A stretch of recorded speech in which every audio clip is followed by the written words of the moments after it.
Guys, welcome in. This is Eric from Free NBA Bets.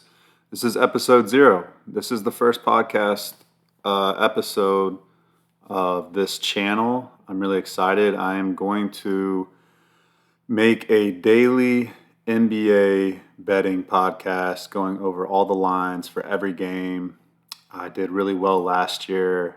I documented all of my bets on Twitter at Free NBA Plays, and now I've switched over to a new account, a new brand called at Easy Money Wins. So it's just Easy Money Wins. So all of my official bets will be released on Twitter at Easy Money Wins. I do NFL and I do the NBA. So I'm really excited, and I'm excited to do this podcast and YouTube show daily for you guys. So I hope you enjoy. Let's get right into it. All right, we start off with the Knicks and the Celtics, and it's pretty crazy, right? I mean, the NBA was like, 4 months ago, but man, it's such a grind that it feels like yesterday. I am in play on this game, and just kind of my strategy overall, guys. I bet first quarter, first half, and full game. Pretty much every team that I feel like I want to bet on. I do it all 3 phases: first quarter, first half, and full game. And reason I do that is just because sometimes teams start off well and then they don't finish at the end. So I piloted this method, the strategy last season, and it worked really well for me. And, sometimes I don't do first quarter, first half, but I don't know. There's a little bit of method to my madness. So I am a high volume bettor. I do suggest cutting back your unit size tremendously if you are going to be tailing all of my bets this season. There's some nights where I have like 30 to 40 bets out, separate bets. So it can get pretty chaotic if you're not managing your risk accordingly. So in this game, I'm on the Celtics -1.5 first quarter, -3.5 first half, and then full game -5.5. And I'm trying to take -105 odds or better. That's the key, guys. I mean, I'm going to probably have around like 2,000 bets again this season. So if we can get close to -105 odds as possible, then we're going to be in a really, really good situation, because then I only need to win like 53% of the time. And, I feel confident that even with -105 odds, I can get really close to 55%, 54% at worst. So I'm excited, guys. I'm really excited about it. And I'm also on the total in this game. I'm under 221.5. And my breakdown of this game is simple. I'm looking for teams with a lot of continuity in the beginning of the season. There's a lot of new players on new teams, or, the same players that we've been watching. They're on different teams, right? It happens every season. Players move around and all that stuff. And I want to be betting on teams that have the same starting 5 back and a lot of their core roster still intact. So I like the Karl-Anthony Towns trade. I like adding Mikal Bridges. I think those are 2 great additions to the Knicks. And I think they're going to be really good. Do I think they're going to be good in the spot? No, I don't. Just simple. Karl-Anthony Towns is a lot different from Hardenstein and Julius Randle. And then Mikal Bridges is a lot different from Dante DiVincenzo. So it's just, and I know DiVincenzo played with Brunson and Hart, but Bridges isn't shooting the ball well. He tried to fix his jump shot over the summer, and it's not working for him right now. So that's number one. I don't think they're going to have the scoring to keep up with the Celtics. And the Celtics are like one of the best, they are the best shooting team in the NBA. And they can shoot from all 5 positions. So I just don't think the Knicks are going to be able to keep up. And then also, if you know anything about betting first quarter, first halves, the Celtics were the best first quarter, first half team against the spread last year in the NBA. And I just love the Celtics mindset right now. There's just they feel disrespected. They feel like their championship still didn't clear their name as being great. And it kind of feels like the 2016 Warriors, where they beat Cleveland for their first championship, and then they went on to win like NBA record 73 games this season right after that first championship. And I kind of feel the same way about the Celtics right now because Jaylen Brown, he keeps getting disrespected with the All NBA voting and just recognition in general. I know he did get the Finals MVP, but and got the Eastern Conference MVP as well. But he still feels disrespected. He just does. And then Jason Tatum, the way the whole Olympics thing played out, I know he feels disrespected and not appreciated and recognized. And then just Joe Mazzulla, I mean, you can say what you want about him. I think he took a really impressive leap from the year before where he lost to the Heat in the Eastern Conference Finals and how he rebounded and led the team last year to the championship and then winning the NBA Finals. And he's just really impressed me with he's growing himself as a leader. I mean, he partners with Pep Guardiola from Manchester City, and he's just constantly looking to ways to inspire his team and to not just do it his way, but to reach his team. Like how he's trying to figure out how can he reach his team, the players on his team. Just quoting a movie won't always work for everybody, but he's finding ways to connect with his team. And I think the Celtics are on a war path. That's the vibe that I'm getting from them. I think they're going for blood again this season, and they want to leave no doubt. And that's what I feel like. Excuse me. That's what I feel like they're on a mission to do this season. And I think they're going to be very profitable again, betting in the first quarter and first half specifically. And then just in general, there's going to be spots where I feel like we can make a lot of money with the Celtics. Just hopefully they don't get too overvalued. That's just the thing we have to keep an eye out on.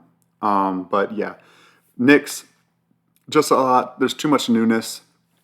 And then the Celtics are just a well-oiled machine, and I feel like they are going for blood this season. So I'm going to take the Celtics first quarter, first half, full game, and then the under 221.5. And that just goes back to the Knicks. I mean, I know Hart had a really amazing postseason last year, but he's not generally that good of a shooter. And then Mikal Bridges, he's not that great of a shooter. They like to run ISO ball with Jalen Brunson a lot. That slows the pace down. That slows the scoring down. Karl-Anthony Towns, he's a great shooter. Anunoby, he can be streaky here and there. He's generally an okay shooter. But the Knicks, they want to play good defense, so they could slow the Celtics down a little bit. And then the Celtics, they like playing good defense. And then both teams don't turn the ball over a ton. So I really do think 221.5 is just a little bit too high. I think it should be around closer to 215. And again, just a lot of news for the Knicks. I'm not expecting a crisp game from them. So I do lean. I'm not lean. I bet this under 221.5. I think it's going under, guys. So that is my take on the first game. The second game is the Timberwolves and Lakers. And again, I'm going with continuity, guys. Lakers have all starting 5 players back. They pretty much have the entire roster back. And the Timberwolves, they added Dante DiVincenzo and Julius Randle. And I think it's less movement for the well, no, actually, I don't know, but compared to the Knicks, I mean, with that trade, it's enough where for the Timberwolves, I just, who knows how this is really going to play out. And I think it's smart, especially at a pick'em price like this for the Lakers, or just, a pick'em small favorite against the Timberwolves, that if you're getting a team at home that has their core back against a team that's kind of shaken up a main part of their roster. I mean, Karl-Anthony Towns was their second best player on the team last year, and arguably the best player in the Timberwolves last 4 seasons, right? 5 seasons, however long he's been in the NBA for. So, this is a big move for the Timberwolves. That's a lot of scoring. That's a big presence, and just adding Julius Randle in there, and Julius Randle plays a different style of basketball.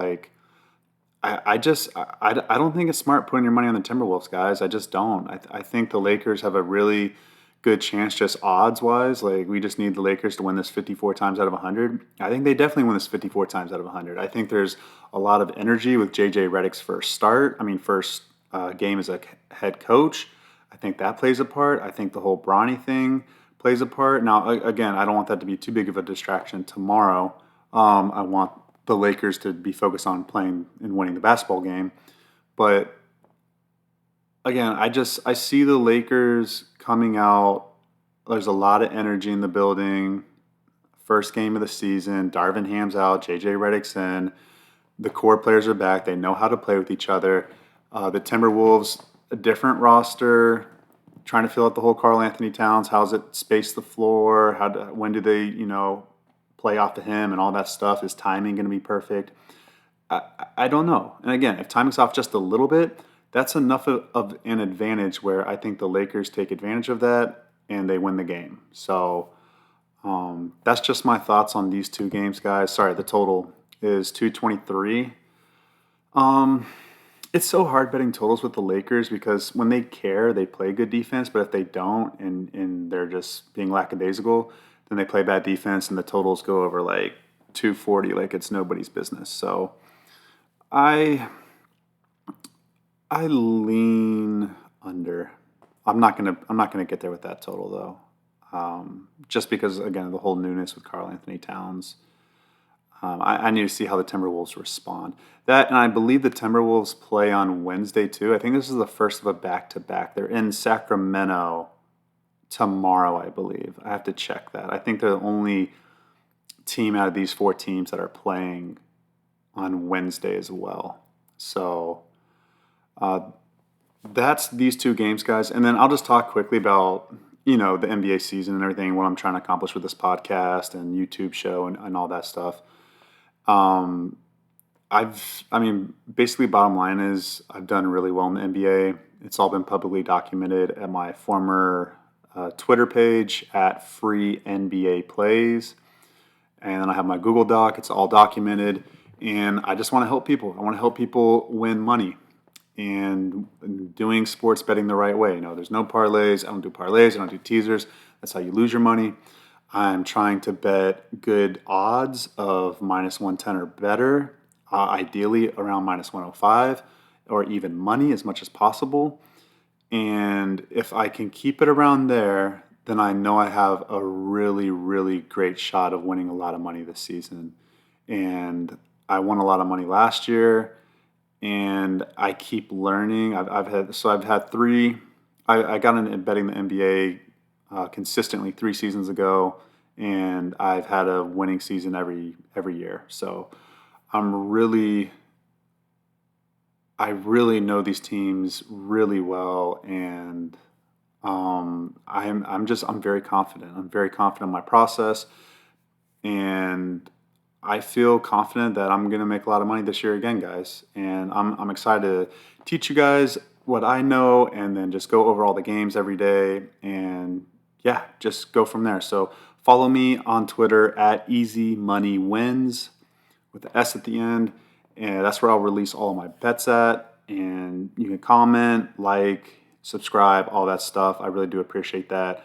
I'm excited to go to work. And then all my podcasts and YouTube shows, I'm going to try to do it the night before the next games. So like for Wednesday's games, I'm going to try to release the podcast tomorrow night or evening, maybe even during the daytime, since it's like the first 2 days of the season. But yeah, guys, that's it. I appreciate you guys listening. I will have a show out tomorrow, and we will go from there. So see you tomorrow.